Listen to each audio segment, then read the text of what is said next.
Some stories find us when we least expect them. This one is for anyone who has ever felt invisible, who has woken up in a quiet house and wondered if anyone would notice if they simply stopped getting out of bed. It is for the widows and widowers, the retired nurses and teachers, the grandparents whose phone doesn't ring as often as it used to. It is for anyone who has ever walked the same path day after day. Not because they wanted to, but because they didn't know what else to do. This is a story about a woman who thought her purpose had ended, and a dog who refused to let her believe it. It is about the stubborn grace of second chances and the strange, persistent hope that sometimes wears 4 legs and matted fur. The puppy appeared out of nowhere. One moment. Mary Thompson was alone on the trail, her boots crunching against the gravel in the gray light of a Colorado morning. The next, there it was a German shepherd, maybe 4 months old, standing in the middle of the path like it had been waiting for her. Mary stopped. The puppy didn't move. Just stared at her with eyes too old for its face. Ribs showed through the matted fur. Mud caked the paws. But it wasn't the thinness that made Mary's chest tighten. It was the way the puppy looked at her, not begging, not cowering, just searching, like it was trying to decide if she was worth trusting. Mary had seen that look before, in the delivery room, on the faces of young mothers who didn't know if they could do what their bodies were asking of them. In the hospice ward, on patients trying to figure out if she was the kind of nurse who would tell them the truth. She hadn't seen that look in 14 months. Not since Walter. Go on. Now. Her voice came out rougher than she intended. I got nothing for you. The puppy didn't move. Mary stepped to the left. The puppy stepped with her. She stepped right. Same thing. I said, go. The puppy sat down, right there in the middle of the trail, blocking her path, watching her with those dark eyes that held something she couldn't name. Mary felt the irritation rise in her chest. She didn't need this. She had enough weight to carry without adding a stray dog to the pile. 14 months of waking up alone, of eating dinner across from an empty chair, of walking the same trail because Walter used to walk it with her and she didn't know how to stop. She was tired. Bone, deep tired. The kind that sleep doesn't fix. Look, she said, and her voice cracked on the word. I can't help you. I can barely help myself. So just go find someone else. The puppy whined, high and sharp, like a child's cry. Then it bolted. Not away from her toward the rocky outcrop about 50 yards off the trail. It ran hard, paws slipping on the loose stone, then stopped and looked back at her. Mary didn't move. The puppy ran back, grabbed the hem of her pant leg with its teeth not biting, just holding and pulled. Hey! It let go, ran toward the rocks again. Looked back. Mary's heart was doing something strange, beating too fast, too hard, like it was trying to wake up after a long sleep. What is it? She heard herself say. What are you trying to show me? The puppy barked once, sharp, urgent, and then Mary heard it, faint. So faint it could have been the wind moving through the pine trees or the distant sound of traffic on the highway below. But it wasn't wind. It wasn't traffic. It was a cry, low, broken, the kind of sound that comes after you've been calling for help for hours and you've started to believe no one is coming. Mary's feet were moving before she made the decision to follow. The gravel gave way to rock as she climbed toward the outcrop, the puppy racing ahead of her, looking back every few seconds to make sure she was still there. I'm coming, she muttered. Hold on, I'm coming. The cry grew louder, closer. And there was something else now, a scraping sound, like claws against stone. Weak, desperate. Mary reached the outcrop and looked down into a crevice between 2 boulders. Her breath stopped. A German shepherd, full grown, wedged in the rocks at an angle that made Mary's own body ache just looking at it. The dog's chest heaved with shallow breaths, her eyes half closed, her body so thin that every rib stood out like a washboard. But that wasn't what made Mary's hands fly to her mouth. It was the scars. Deep grooves around the neck where rope or chain had cut into flesh and healed wrong. Patches of fur missing in uneven shapes, the skin beneath pale and puckered, and on the dog's left side, just behind the shoulder, a stain. Dark, dried. Like someone had poured something onto her coat and let it burn. The mother dog lifted her head, looked at Mary. No growl, no fear. Nothing but exhaustion so complete it had emptied her of everything else. The look of a creature who had stopped expecting anything good. The puppy squeezed through a gap in the rocks and pressed its body against its mother, licking her face with frantic little strokes. Mary stood frozen at the edge of the crevice, her mind trying to process what she was seeing. This wasn't an accident. This wasn't a dog who had wandered off and gotten lost. This was a dog who had been hurt deliberately, systematically, and had run as far as her broken body could carry her, and now she was trapped, too weak to climb out, waiting to die in a crack between two rocks while her puppy tried to find someone, anyone who would help. Mary's throat closed. She thought of Walter, of the way he used to bring home injured birds he found in the yard, nursing them in shoeboxes lined with old dish towels. Of the way he always said the same thing when she asked him why he bothered, because something small and scared needed help.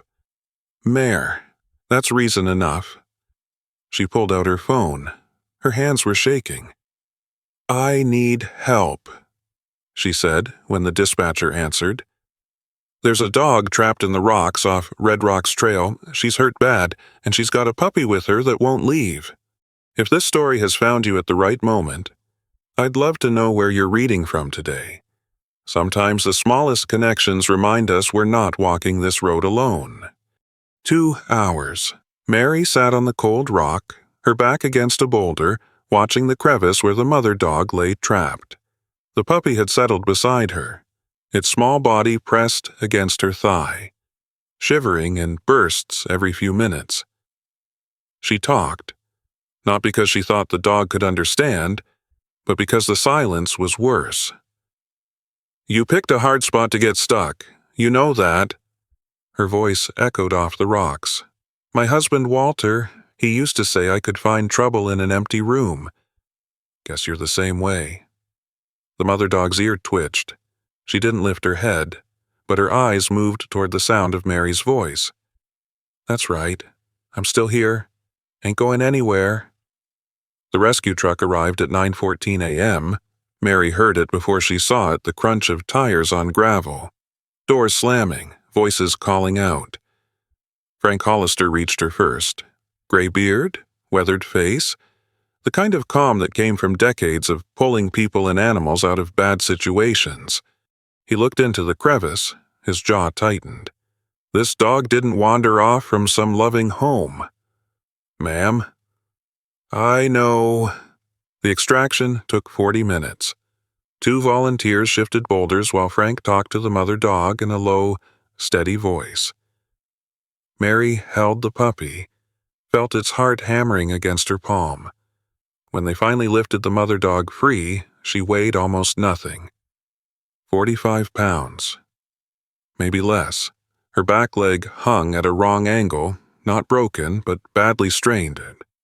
She didn't struggle, didn't whimper, just lay in Frank's arms like she had used up every last ounce of fight. Frank set her on a blanket in the back of his truck. His fingers brushed the scarring around her neck. "Someone chained her," he said quietly. "For a long time." Mary nodded. Words wouldn't come. "County shelter's full." Frank wiped his hands on his jeans. "She needs somewhere quiet to heal. A few days, at least, before we can find placement." And Mary heard herself speak before she thought about it. "I'll take them." Frank looked at her, at the thin woman in the worn jacket, hands still trembling, eyes red-rimmed. "You sure about that?" "No," Mary said, "but I'm doing it anyway." That night, she carried both dogs into her kitchen and set them on the old blankets she'd pulled from the closet. The mother dog crawled into the corner and pressed herself against the wall, facing the door, like she was waiting for someone to come through it. Mary couldn't sleep. The bedroom ceiling stared back at her, the same ceiling she had memorized over 14 months of lying awake in the dark, the same water stain near the corner, the same crack in the plaster that Walter had promised to fix and never did. She turned her head toward his side of the bed. Empty. The sheets still tucked tight the way she had left them that morning, and the morning before, and every morning since the paramedics carried him out of the house. A sound from the kitchen. Soft. A whimper. Quickly swallowed. Mary pushed herself up. Her joints protested knees, hips, the small of her back where 35 years of standing in delivery rooms had left their mark. She pulled on her robe and shuffled down the hall. The kitchen was dark except for the glow of the nightlight above the stove. She could make out the shape of the mother dog in the corner, still pressed against the wall, still facing the door. The puppy lay curled against its mother's side, twitching in its sleep. Mary lowered herself to the floor. The tiles were cold through her thin pajamas, and her knees cracked loud enough to make the mother dog's ears flatten. She'd pay for this tomorrow. Her back would remind her she wasn't 30 anymore. "Easy," Mary whispered. "It's just these old bones complaining." The mother dog didn't move. Her eyes caught the faint light 2 dark pools. Watching. Waiting. Mary sat with her back against the cabinet, her legs stretched out in front of her. She didn't reach toward the dog, didn't try to touch her, just sat there, breathing, existing in the same space. "I'm not going to lie to you," she said quietly. "I don't know what I'm doing. Haven't known for a long time now." She paused. "But I know nobody's coming through that door tonight. Not while I'm sitting here." The mother dog's ears twitched. She didn't move closer, but something in her posture shifted a fraction of an inch. The slightest easing of muscles held too tight for too long. At 3 in the morning, the puppy climbed onto Mary's lap and fell asleep. At 4, Mary realized her cheeks were wet. She didn't remember starting to cry. She didn't wipe the tears away.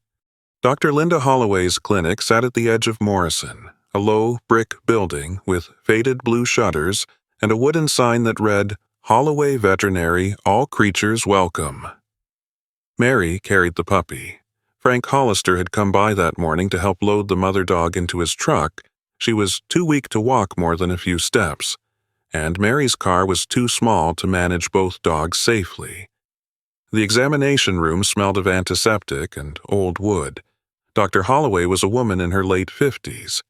Gray-streaked hair pulled back in a practical ponytail. Hands that moved with the quiet confidence of someone who had been doing this work for decades. She examined the mother dog in silence, palpated the ribs, lifted the lips to check the gums, ran her fingers along the scarred neck, the patches of missing fur, the dark stain on the left flank. When she finally spoke, her voice was flat, clinical.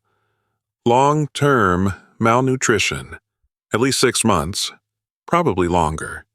2 old rib fractures healed, but crooked. Someone didn't bother with a vet." She pointed to the flank.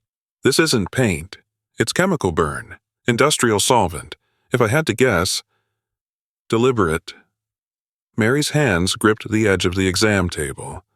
The scarring around her neck is consistent with prolonged chaining. Tight chain, too. The kind that cuts in when an animal struggles. Can she recover? Dr. Holloway pulled off her gloves slowly. Her body will heal, but dogs remember. Mary, same as people do. Some scars don't show up on an X-ray. The puppy squirmed in Mary's arms. She held it tighter. "There's something else," Dr. Holloway said. She moved to her computer, typed something, waited. "She's microchipped." Registered to a breeder about 30 miles from here. Mary's stomach dropped. Name's Dale Burkett. He reported her stolen 6 months ago. Stolen? The word came out sharp. She wasn't stolen. She ran.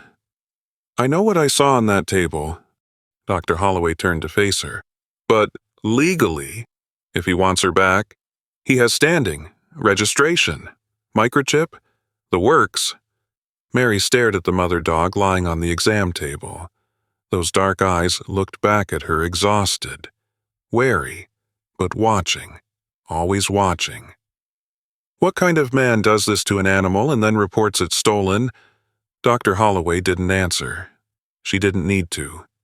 The mother dog ate on the 3rd day. Mary had tried everything: canned food, dry kibble, boiled chicken shredded into small pieces, each time. The dog sniffed the bowl, turned her head away, and pressed herself deeper into the corner. But on the 3rd morning, something changed. Mary set the bowl down and stepped back, giving the dog space. The puppy bounced over immediately, tail wagging, and began to eat with the desperate enthusiasm of youth. The mother dog watched her offspring for a long moment. Then, slowly, painfully, she dragged herself toward the bowl. 3 bites, 4, then she stopped, exhausted by the effort. But it was enough. Mary stood in the doorway, her hand pressed against the frame, watching. She didn't plan to speak. The word just came out, quiet and certain, like it had been waiting inside her all along. Grace. The mother dog's ear twitched at the sound. That's your name now. Grace. Because grace was what you gave someone who didn't expect it. Because grace was unearned kindness offered without condition. The puppy looked up from the bowl. Kibble stuck to its muzzle. And your hope. Because that's what you gave me when you wouldn't stop pulling at my leg. The puppy wagged its tail and went back to eating. That evening, Mary called Sarah. Her daughter answered on the 4th ring. Mom, is everything okay? The question landed wrong. It always did. As if the only reason Mary would call was because something was broken. Everything's fine. I just wanted to tell you about something. She explained about the dogs, the trail, the rescue, the scars. Sarah listened in silence. When she finally spoke, her voice had that careful tone Mary had come to dread, the one that meant her daughter was choosing her words like she was handling something fragile. Are you sure you can handle that right now? Mom, with everything you've been through, I'm fine. Sarah. A pause. You always say that. Mary closed her eyes. She wanted to explain that fine was easier than the truth, that the truth was too heavy to carry across a phone line, that she didn't know who she was anymore without Walter, without her work, without anyone who needed her to show up. But the words wouldn't come. I should go, she said. The dogs need feeding. Okay, Sarah's voice softened. Call me if you need anything. I will. She wouldn't. They both knew it. Eleanor Walsh appeared on the porch the next morning, 73 years old, widowed 5 years, and possessed of the kind of persistent kindness that Mary had been dodging since Walter's funeral. Eleanor lived in the blue house next door and had been trying to befriend Mary for over a year, bringing casseroles, leaving notes, waving from her garden with an optimism that never seemed to dim. Today, she carried a blanket, hand-knitted, soft gray wool, folded neatly in her arms. For the mama dog, Eleanor said. Heard what happened? Poor thing's been through enough without sleeping on old towels. Mary stood in the doorway, her hand on the screen. Part of her wanted to refuse. Accepting things from people meant owing them something. It meant letting them in. But Eleanor's eyes were kind, not pitying kind. There was a difference, and Mary was only now learning to recognize it. Thank you, Eleanor. How's she doing, the mama? She ate this morning. First time. Eleanor's face brightened. That's good. That's real good. She handed over the blanket, then hesitated. I posted something on the community board outside the general store. Just a description, brown and black German Shepherd. Found near Red Rocks Trail. Figured if someone lost her, they might want to know she's safe. Mary's stomach tightened. You posted a picture. No, just words. Left my phone number in case anyone recognizes her. Mary nodded slowly, forced a smile. That was thoughtful of you. But as Eleanor walked back to her house, something cold settled in Mary's chest. A description. A phone number. Breadcrumbs leading straight to her door. Sunset painted the porch in shades of copper and rust. Mary sat in her chair, a cup of coffee growing cold in her hands. Grace lay beside her, not close, but beside. 2 feet of distance that felt like a small victory. Hope sprawled across Mary's feet, twitching in his sleep, chasing something in a dream. The pine trees swayed in the evening breeze. Somewhere in the distance, a meadowlark called out. Thin and clear in the cooling air, Mary found herself talking. Not to the dogs, exactly, not to herself. To Walter. You would have known what to do with her. Her voice was quiet, barely louder than the wind. You always knew how to wait people out. Dogs, too. Probably. No answer. There was never an answer, just the creak of the porch boards and the rustle of branches. I don't know if I'm doing this right, but I'm trying. Grace shifted, turned her head toward Mary. Their eyes met, brown and tired and full of something that wasn't quite trust, but wasn't quite fear either. Then Grace did something she hadn't done since the rescue. She sighed, long and slow, a deep exhale that seemed to empty her whole body. The sound of a creature releasing something it had been holding too tight for too long. Mary's throat closed. Yeah, girl, she whispered. Me too. The phone rang at 7:42 the next morning. Mary was in the kitchen, refilling the water bowls, when the sound cut through the quiet. She dried her hands on her jeans and picked up. Mrs. Thompson. Dr. Holloway's voice was careful, measured. I need to tell you something. The microchip registration, I looked into it further. The owner, Dale Burkett, he didn't just report the dog stolen. Mary's hand tightened on the phone. He's been calling around, shelters, vets, animal control, looking for her. Why would he? Because 6 months ago, he lost more than one dog. He lost a whole litter of puppies. Dr. Holloway paused. And now he knows someone in Morrison has his property. He called my office this morning, asking for your address. Mary's blood went cold. Did you give it to him? No. But Mary, he's going to find you. The truck pulled into Mary's driveway at 2:17 in the afternoon. She heard it before she saw it, the rumble of a diesel engine, the crunch of gravel under heavy tires. She was in the kitchen, washing the lunch dishes, and something in the sound made her hands go still in the soapy water. Grace heard it too. The mother dog, who had been resting on Eleanor's blanket near the back door, suddenly scrambled to her feet. Her body went rigid, her ears flattened against her skull, and she began to shake, not the small tremors Mary had seen before, but violent, full-body shudders that made her legs buckle. Mary dried her hands on a dish towel and walked to the front window.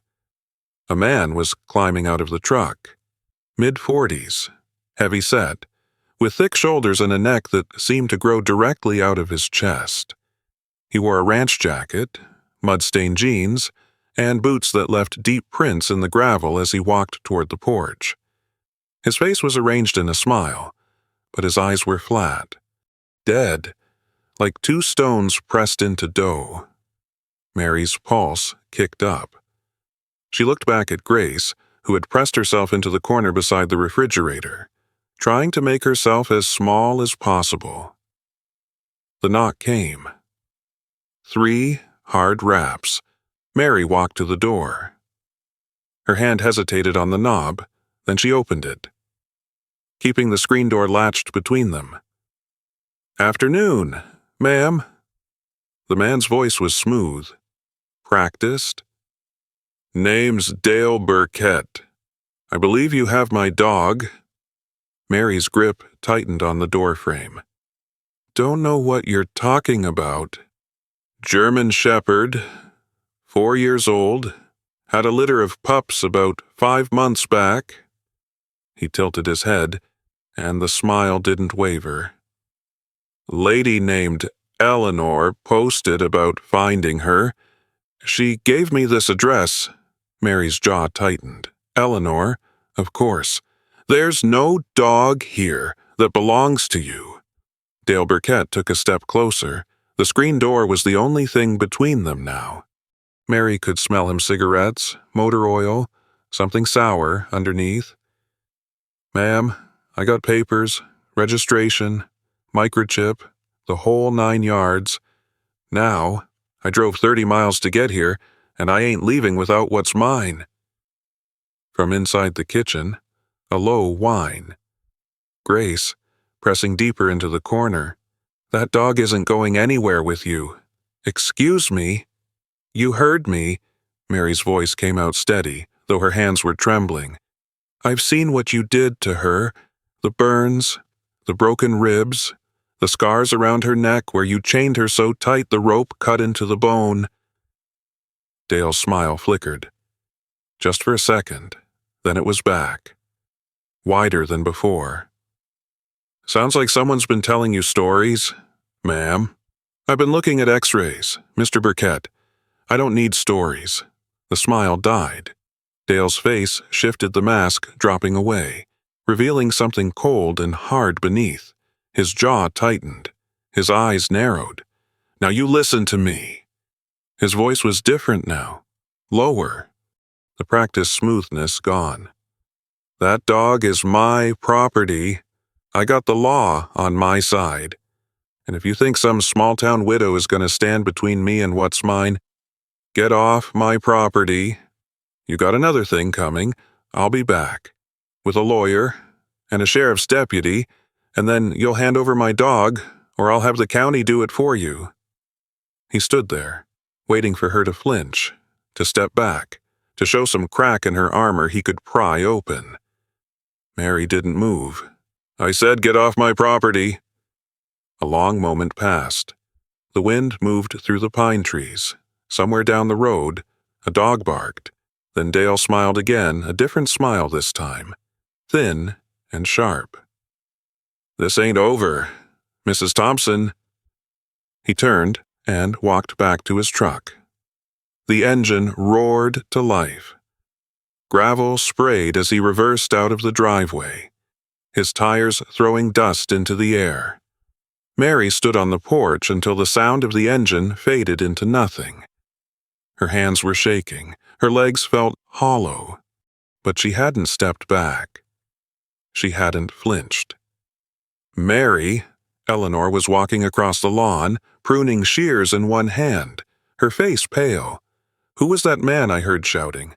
The man who did those things to her?" Mary's voice sounded strange to her own ears, flat, distant. "He saw your post on the community board, sir, called your number, got my address." Eleanor's hand flew to her mouth. "Oh, Mary, I never thought—" "I know." Mary turned back toward the house. "It's not your fault." But even as she said it, the cold feeling in her chest was spreading. Frank Hollister's truck pulled up at 6 o'clock. By then, Eleanor had called half of Morrison. People started arriving before Mary could tell them not to Frank first. Then Harold Mitchell, the 71-year-old farmer who lived on the ridge. Then Reverend Thomas from the Methodist Church. They gathered in Mary's kitchen, standing in a rough circle around the table where Walter used to sit every morning with his coffee and newspaper. Grace stayed in her corner, watching them with wary eyes. Hope wandered between their legs, sniffing boots and wagging his tail. Opinions came fast and loud. "We need to fight this." Frank leaned against the counter, arms crossed. "File a complaint with the county. Document everything. The vet records, the rescue report, all of it." Eleanor twisted her hands together. "What if it makes things worse? That man looked dangerous, the way he talked to Mary." "I know the Burkett family." Harold Mitchell spoke slowly, his weathered face grim. "Daddy was the same way. Mean streak a mile wide, but they got connections. Lawyer in Denver, friends in the county office." Reverend Thomas shook his head. "Sometimes doing the right thing means standing up even when you might lose." Mary listened to them argue. Everyone had an opinion about what she should do, but they weren't the ones who would have to live with the consequences. Finally, she spoke. "What if I can't prove anything? What if he has the law on his side? What if he wins?" Silence fell. No one had an answer. The clock on the wall ticked. Grace's breathing was loud in the quiet. Hope had stopped wandering and was sitting at Mary's feet, looking up at her with those earnest puppy eyes. Finally, Frank spoke. "Then at least you'll know you tried." Mary looked at Grace, still pressed into the corner. The mother dog met her gaze, and for just a moment, something flickered in those dark eyes. Not hope, exactly, but not resignation either. Something in between, something waiting. That night, Mary couldn't sleep. She lay in bed, staring at the ceiling, listening to the sounds of the house, the creak of the old pipes, the tick of the clock in the hallway, Grace's breathing from the kitchen, slow and steady. At midnight, she gave up, pushed back the covers, walked to the kitchen. Grace was awake. Of course she was. The mother dog lifted her head as Mary entered, those dark eyes catching the faint glow of the nightlight. Mary lowered herself to the floor across from them. Her knees ached against the cold tiles. She'd grabbed a cushion from the couch. This time her back had punished her enough for 1 week. "I don't know how to win this," she said quietly. "I've made all the calls, talked to everyone I can think of. And they all say the same thing. He's got the papers. He's got the lawyer. He's got the law on his side." Grace watched her, silent, waiting. "What am I supposed to do? I'm 67 years old. I'm a retired nurse with a bad knee and a house that needs a new roof. I don't have money for lawyers. I don't have connections. I don't have anything except—" She stopped. "Except what?" "Except a stubborn streak that Walter used to say could move mountains. Except 35 years of showing up for people when they needed her most. Except 2 dogs who had nowhere else to go." But what good was any of that against a man like Dale Burkett? Hope stirred in his sleep, his paws twitching, chasing something in a dream. Mary watched him, and something in her chest ached with a pain that had nothing to do with grief. "I'm scared," she whispered. "I haven't been this scared since the day Walter died." Grace's ear twitched. She didn't move closer, but her eyes stayed fixed on Mary's face, and in them was something that looked almost like understanding. The letter arrived the next morning, certified mail, return address, a law firm in Denver. Mary stood at the kitchen counter, staring at the envelope. Her name typed in crisp black letters, the word urgent stamped in red. She opened it. The language was cold and clean, full of legal terms and formal phrases. But the meaning was clear enough. Demand the immediate return of property unlawfully detained. Failure to comply within 72 hours will result in civil action for theft and unlawful seizure. Property. The word sat in her chest like a stone. Grace was property. Mary looked up from the letter, through the kitchen window. She could see the morning sun climbing over the mountains. The sky was clear and blue. The kind of day Walter would have called perfect for working in the garden. 72 hours, 3 days, and then what? Mary started making phone calls at 8 in the morning. Dr. Holloway first. Is there anything we can do? Mary paced the kitchen, the phone pressed to her ear. Any documentation from your exam that would hold up in court, I can testify to what I saw. Dr. Holloway's voice was careful, measured. The chemical burns, the old fractures, the scarring, but I can't prove who caused it. Without that direct link, it's circumstantial evidence at best. What about the pattern, the fact that someone obviously did this deliberately? Mary, I'm a veterinarian, not a prosecutor. The abuse is documented. But connecting it to Burkett specifically, that requires investigation, witnesses, a paper trail. Mary closed her eyes. And we don't have any of that. Not yet. She hung up, dialed Frank's number. He answered on the second ring. Mary, I was about to call you. How are you holding up? I need to know what options I have. She kept her voice steady, businesslike. Can the fire department file some kind of report? Something official about the condition she was in when we found her.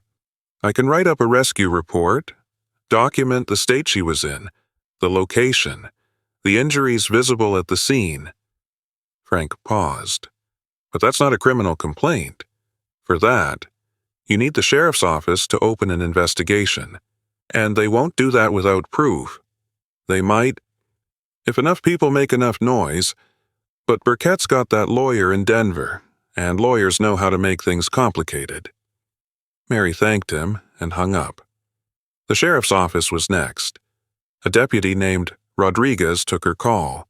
He listened politely as she explained the situation, the rescue, the scars, the legal threat. Ma'am, I understand this is upsetting. His voice was patient, practiced. But without witnesses to the actual abuse, or records from when it happened, we're looking at a he said, she said situation, and Mr. Burkett has the registration papers. So he can do whatever he wants to an animal, and as long as no one sees it, he gets away with it. Silence on the line. Ma'am, I'm not saying the system is perfect. I'm saying this is how it works. If you want to fight this, you'll need more than what you've got. Mary hung up without saying goodbye. The house felt smaller that afternoon. Mary sat at the kitchen table, the legal letter spread out in front of her, reading the same lines over and over: unlawful detention, civil action, 72 hours. Grace lay in her corner, watching. Hope had given up trying to play and was curled against his mother's side, his small body rising and falling with each breath. Mary looked at Walter's chair. Empty, always empty. She had spent 14 months learning to live with that emptiness, learning to move around it, to set the table for one, to sleep on her side of the bed and pretend the other side wasn't cold. She had gotten good at it. Too good. But this was different. This wasn't grief. This was a fight, and she didn't know if she had any fight left in her. That night, Mary couldn't sleep. She lay in bed, staring at the ceiling, listening to the sounds of the house, the creak of the old pipes, the tick of the clock in the hallway, Grace's breathing from the kitchen, slow and steady, at midnight. She gave up, pushed back the covers, walked to the kitchen. Grace was awake. Of course she was. The mother dog lifted her head as Mary entered, those dark eyes catching the faint glow of the nightlight. Mary lowered herself to the floor across from them, her back pressed against the cabinet, her legs stretched out in front of her, the cold tiles seeping through her pajamas. She'd forgotten the cushion this time. Her body would make her pay for it come morning. I don't know how to win this, she said quietly. I've made all the calls, talked to everyone I can think of, and they all say the same thing. He's got the papers. He's got the lawyer. He's got the law on his side. Grace watched her, silent, waiting. What am I supposed to do? I'm 67 years old. I'm a retired nurse with a bad knee and a house that needs a new roof. Walter's pension covers the bills. But I don't have money for lawyers. I don't have connections. I don't have anything except... She stopped. Except what? Except a stubborn streak that Walter used to say could move mountains. Except 35 years of showing up for people when they needed her most. Except 2 dogs who had nowhere else to go. But what good was any of that against a man like Dale Burkett Hope, stirred in his sleep, his paws twitching, chasing something in a dream? Mary watched him, and something in her chest ached with a pain that had nothing to do with grief. "I'm scared," she whispered. "I haven't been this scared since the day Walter died." Grace's ear twitched. She didn't move closer, but her eyes stayed fixed on Mary's face. The second day passed in a blur. Mary cleaned the house, not because it needed cleaning, but because she didn't know what else to do with her hands. She scrubbed the kitchen counters until they gleamed. She vacuumed the living room twice. She reorganized the pantry, then reorganized it again. Anything to keep from thinking about the clock. 48 hours, 47, 46. Eleanor came by with a casserole. Mary took it without argument. She didn't have the energy to refuse. "How are you holding up, honey?" "I'm fine." The lie came out automatically. Smooth. Practiced. Eleanor didn't believe it. Mary could see that in her eyes, but she didn't push. Just squeezed Mary's hand and walked back to her house. Frank called in the afternoon. He had filed the rescue report, sent copies to the County Animal Control Office, the Sheriff's Department, Dr. Holloway's clinic. "It's on record now," he said. "Whatever happens, there's a paper trail. Will it be enough?" Frank was quiet for a long moment. "I don't know. Mary, I wish I could tell you different." That night, Mary made a decision. She sat at the kitchen table, the phone in her hand, and stared at the number on the legal letter. The law firm in Denver, Burkett's lawyer. Her finger hovered over the dial button. What was she fighting for, really? A dog she had known for less than a week. A puppy she hadn't asked for. A battle she couldn't win. And on the other side, lawyers. Legal fees. A man with connections and money and the kind of meanness that didn't back down. A man who had already proven what he was willing to do to get what he wanted. Mary looked at Grace. The mother dog was watching her. Always watching. Those dark eyes that had seen too much, that expected nothing good from humans, that had learned to flinch at the sound of a heavy footstep. If Mary gave her back, Grace would go back to that place, back to the chains and the burns and the breeding and the pain. And this time, she wouldn't run. This time, she would know there was no point. Mary's hand tightened on the phone. She thought of Walter, of the way he used to bring home those injured birds in shoeboxes, of the way he would sit for hours, talking to them in that soft voice, waiting for them to trust him enough to eat. Because something small and scared needed help. Mare, that's reason enough. But Walter wasn't here. Walter was gone, and Mary was alone, and she didn't know if she was strong enough to do this by herself.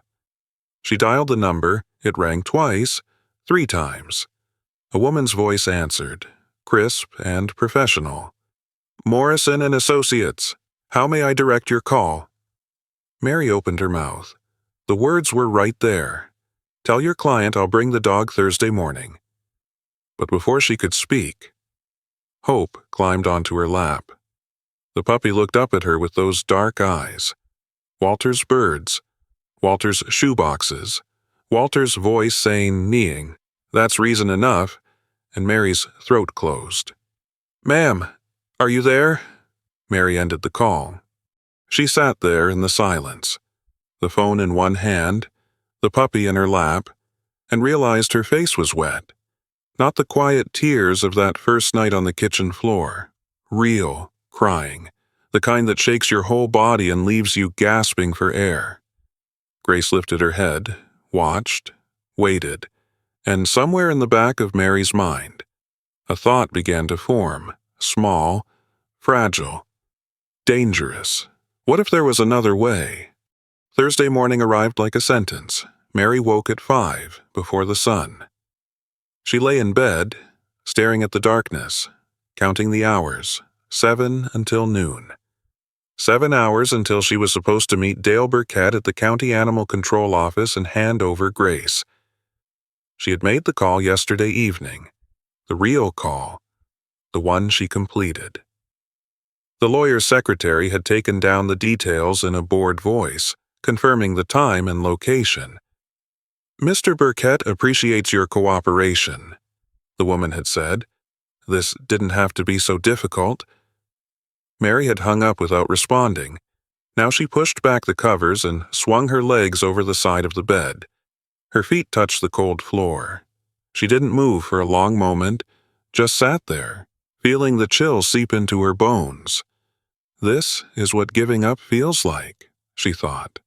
This is what it feels like to stop fighting. She packed Grace's things in a cardboard box, the blanket Eleanor had knitted, the food bowls ceramic, with little paw prints around the rim. Bought from the general store 4 days ago, the medication from Dr. Holloway, the antibiotics and anti-inflammatories that were finally helping Grace heal. Mary moved through the kitchen like a ghost, picking up objects, placing them in the box, not letting herself think about what she was doing. Hope followed her, tail wagging, not understanding. He kept bringing her his rope toy, dropping it at her feet, looking up with those eager puppy eyes. "Not now, boy," her voice came out flat, dead. "Not now." Grace lay in her corner, watching. The mother dog hadn't moved from that spot all morning. She seemed to sense what was happening. Dogs always did. Mary had learned. They could feel the shift in the air, the change in their human's heartbeat, the subtle signals that something was wrong. Mary looked at her, and something in her chest twisted. "I'm sorry," she whispered. "I tried. I really tried." Grace didn't respond, didn't lift her head, just lay there, eyes half closed, already retreating into that place she had been when Mary first found her. Surrender, the death of expectation.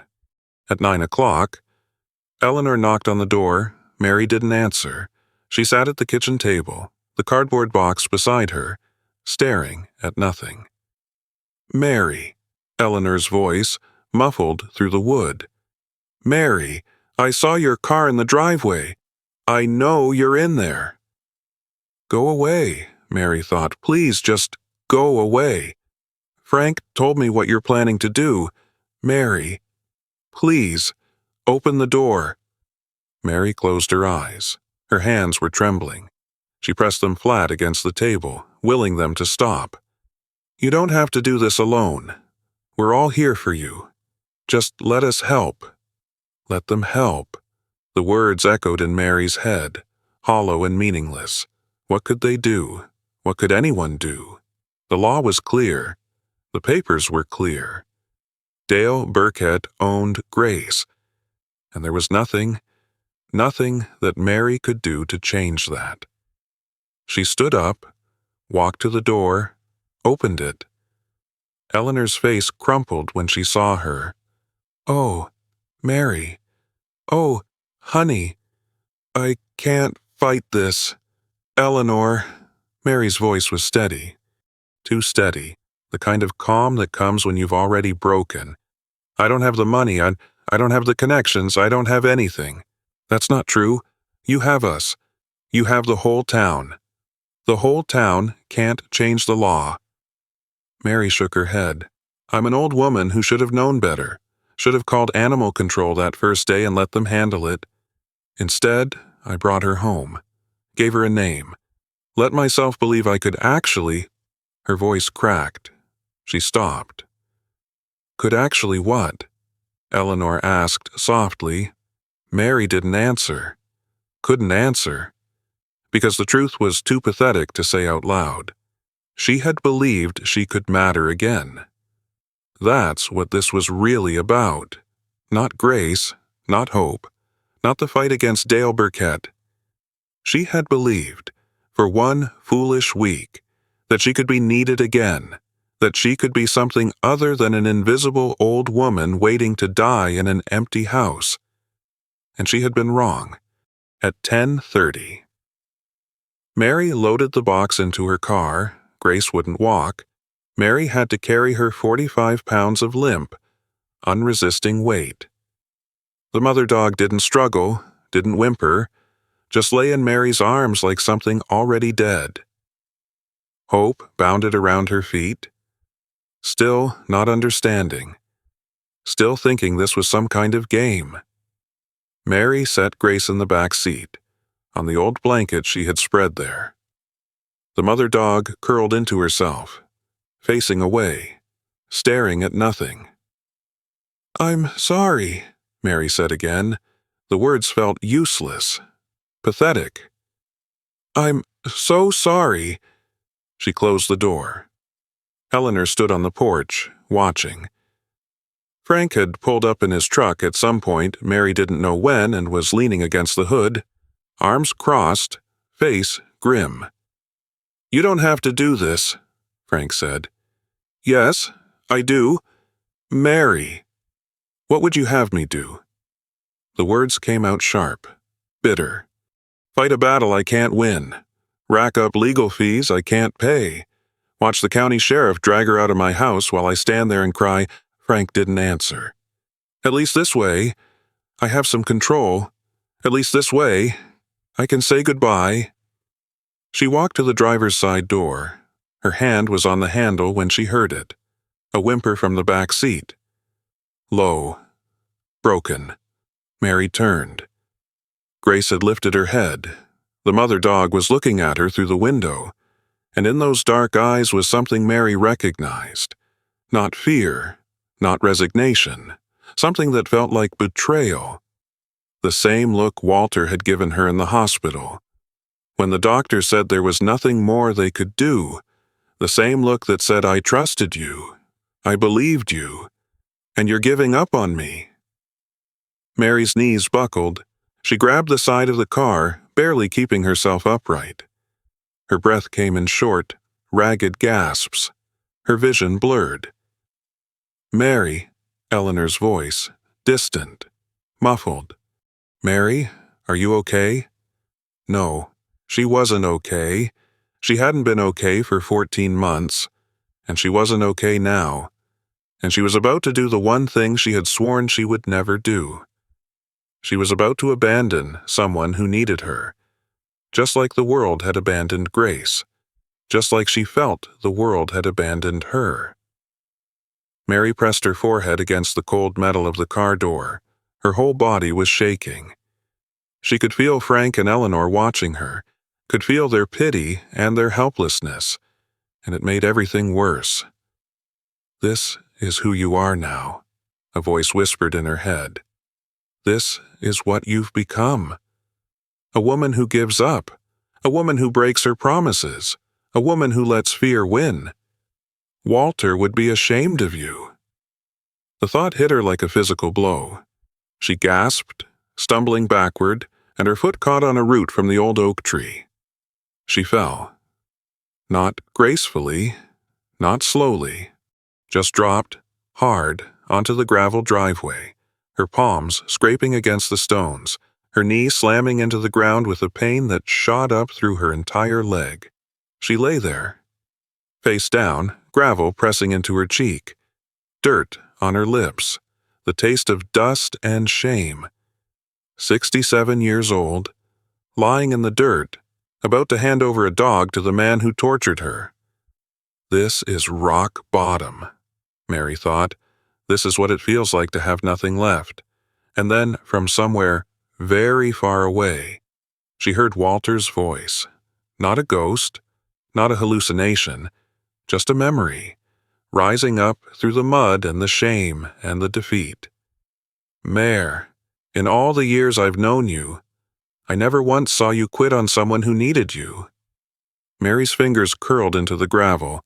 "That ain't who you are." She lifted her head. Dirt and tears streaked her face. Her knee was throbbing. Her palms were bleeding. But somewhere deep inside her, something was waking up. Something that had been asleep for 14 months. Something that refused to die. Mary pushed herself up from the gravel. Her palms burned. Blood welled from a dozen small cuts, mixing with the dirt. Her knee screamed when she put weight on it. But she stood anyway, gripping the side of the car for balance. Eleanor was rushing toward her. "Mary, let me help you." "No." The word came out harder than Mary intended. She saw Eleanor flinch, saw the hurt flash across her face, and for a moment she almost apologized. But something had shifted inside her. Something that had been sleeping for 14 months was finally awake. "I'm not doing this," Mary said.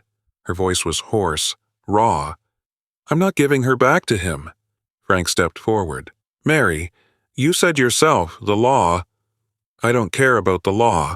She wiped the blood from her hands onto her jeans, leaving dark smears across the denim. "I spent 35 years in a delivery room. You know what I learned? Sometimes the rules are wrong. Sometimes the system fails.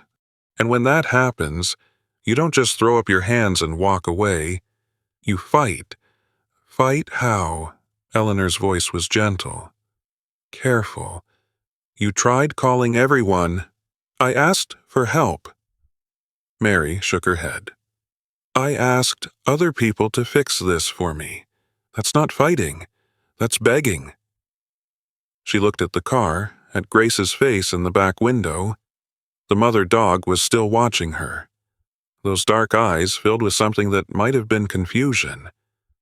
When a mother came into my delivery room and said she couldn't do it anymore, I didn't call someone else to tell her she could. I looked her in the eye and I said, "You're stronger than you know. One more push." Mary's voice cracked. "I need to take my own advice." She pulled out her phone. The first call was to the shelter in Boulder. The same volunteer who had hesitated before answered again. Mary didn't give her time to refuse. "This is Mary Thompson. I spoke with you last week about Dale Burkett's breeding operation. I need everything you have." "Ma'am, I already told you. That information is confidential." "I know it is. And I'm asking you to do something that might get you in trouble." Mary's grip tightened on the phone. "But that man is going to get his dog back today unless I can prove what he did to her. Not just to one dog, to all of them." Silence on the line. "I need to talk to my supervisor. Call me back in an hour." Mary called back in 45 minutes. The supervisor was hesitant, full of liability concerns and policy restrictions. But Mary kept talking, kept pushing, kept describing what she had seen on Grace's body, the chemical burns, the broken ribs, the scars that would never fully heal. "Give me your email," the supervisor finally said. "I'm not promising anything, but I'll see what I can find." The next 3 days blurred together. Mary made calls until her voice went hoarse. She left messages. She followed up. She demanded callbacks from people who didn't want to talk to her. Frank helped. He contacted a reporter at the Denver Post who covered animal cruelty cases, a woman named Jennifer Walsh, who asked sharp questions and took detailed notes. Eleanor made coffee and sandwiches, kept the house running while Mary worked the phone. Dr. Holloway reached out to colleagues across the Front Range. A vet in Fort Collins had treated a Burkett dog 3 years ago, same injuries. Same pattern. She was willing to provide records. The Boulder shelter came through. 2 documented cases. One dog so badly injured they'd had to put her down. The records were incomplete, but the pattern was there. A shelter in Pueblo had another, and another in Colorado Springs. 6 cases, 4 counties, the same name on every registration, Dale Burkett. Mary printed everything, organized it, built a folder thick enough to make a point. On Sunday morning, She drove to the sheriff's office and asked for Deputy Rodriguez. He wasn't enthusiastic. He warned her about liability, about the difficulty of proving abuse after the fact, about the connections the Burkett family had in the county. Mary put the folder on his desk. 6 dogs, she said.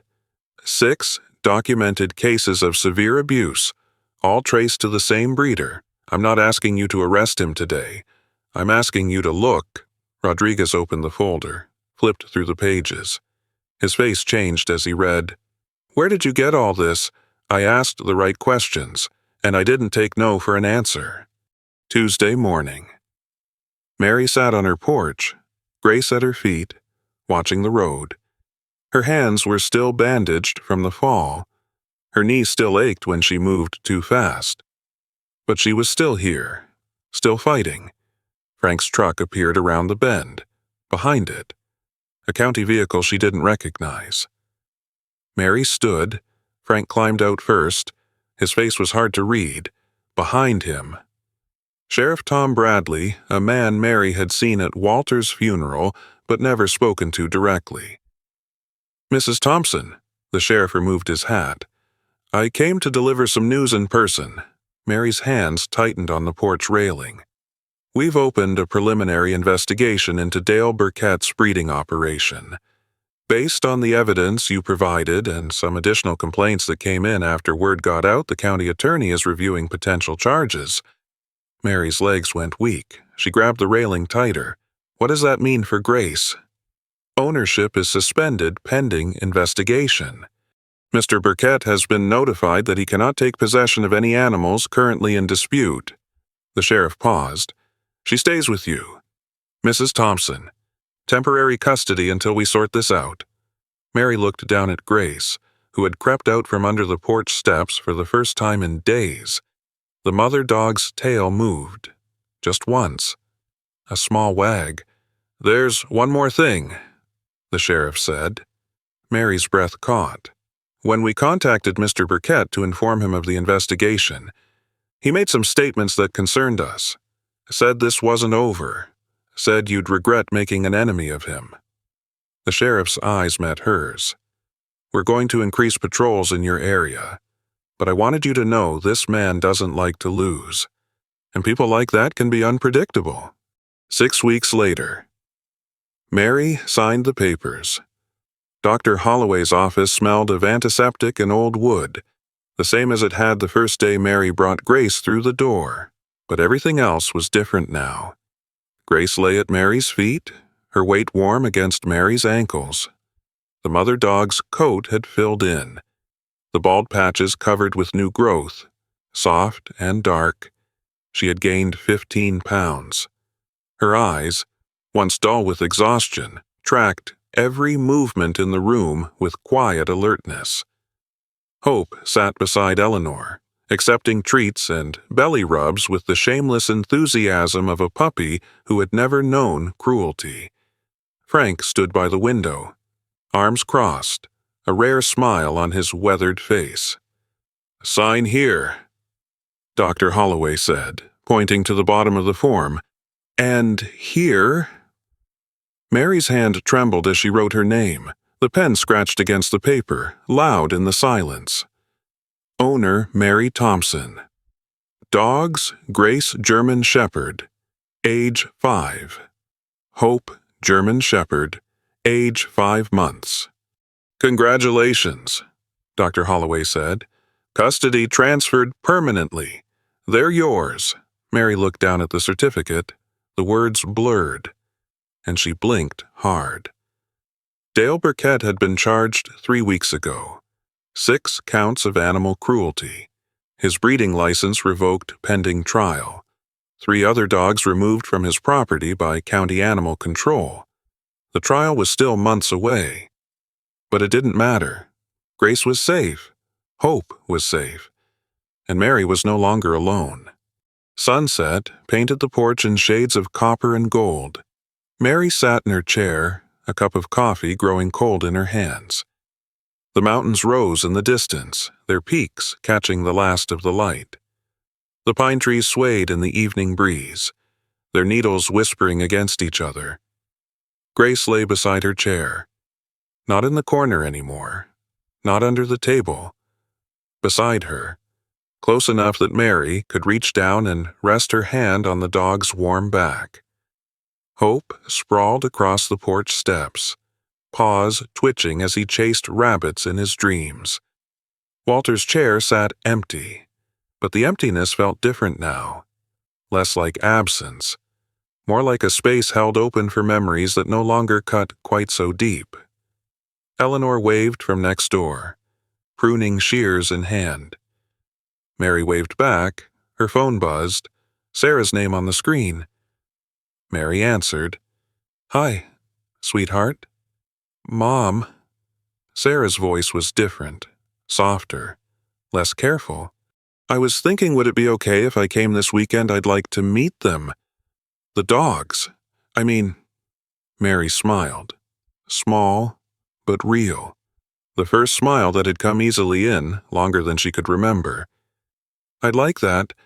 Michael might come too. He's been asking about you. That would be nice." A pause. Then, "Mom, I'm glad you didn't give up." Mary looked at Grace, who had lifted her head at the sound of voices. Those dark eyes met hers, and in them was something that hadn't been there 8 weeks ago. The dog's tail moved, once, twice. "Me too, sweetheart. Me too." Night fell soft and slow. Mary lay in bed, listening to the sounds of the house, the tick of the clock in the hallway, the creak of the old pipes settling, the wind moving through the pines outside her window, and underneath it all, the sound of breathing. Grace at the foot of the bed, her exhales slow and steady. Hope curled on the rug beside the dresser, occasionally whimpering as he chased something in his dreams. The house was not silent anymore. Mary closed her eyes. She thought of Walter, of the way he used to fall asleep with his hand resting on her hip. She thought of the 3,000 babies she had welcomed into the world, the first touch of life. She thought of Grace, shaking in that crevice, and hope. Pulling at her pant leg with desperate determination, she was not fixed. The grief hadn't disappeared. Some mornings, she would still reach for Walter's side of the bed and find it cold. But there was something new now, something that filled the spaces where the silence used to live. Tomorrow, there would be 2 creatures who needed her to get out of bed, who would press their noses against her hand. Who would look at her like she mattered? Mary breathed out. Slow and long, the way Grace had done that first evening on the porch. The sound of letting go, the sound of beginning again. There is something tender about the quiet after a story like this, something that settles in the chest and asks to stay a while. Many of us know what it is to feel invisible, to wake up in a house that has grown too still, to carry grief that no one asks about anymore, to wonder if we have outlived our purpose. Some of us have stood at the edge of giving up on a fight, on a hope, on ourselves, and felt the weight of that moment pressing down like a hand on the shoulder. Perhaps you have known a Grace in your life. Perhaps you have been one. It is all right if this story stirred something that has no name. It is all right if there are feelings that remain unresolved, memories that surfaced without permission. Not everything needs to be understood to be honored. Some things simply need to be felt, and then, gently, allowed to rest. The heart knows how to carry what the mind cannot explain. Thank you for being here. Thank you for listening all the way to the end.